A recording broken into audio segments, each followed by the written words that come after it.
So you might be thinking of some ways and how you can make your Instagram account more secure. Now, doing this is actually pretty basic and it really doesn't take too much time at all. So the biggest way is to turn on two-factor authentication.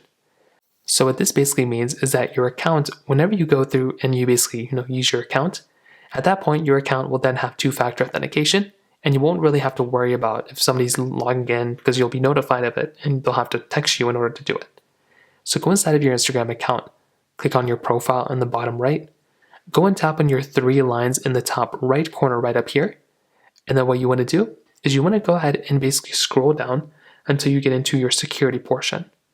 So there should be some option that says something like security. If not, you can also try tapping into your name at the very top right up here under Account Center.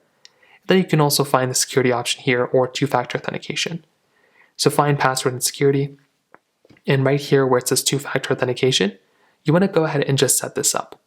So you can input the right information, put in the right everything, and that is basically the main way to secure your Instagram account. So set up two-factor authentication. I would also recommend changing your password to probably a more secure password.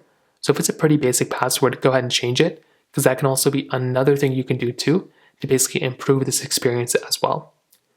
Now, if that doesn't seem to be a situation that's working for you, another thing you can do is right here where it says login alerts, you might want to go ahead and enable this as well, because this will go ahead and give you notifications and pop-ups and emails whenever your account gets logged into. So if anybody ever gets access to your account, you can also just go ahead and log in. You can basically see, the login alerts, and that will see exactly who's logging in, and it'll basically fix it for you too. So those are basically the main ways to go and do it. If you have any other thoughts or questions, please let me know in the comment section below. Hit the like button, that would mean so much, but definitely hit that subscribe button.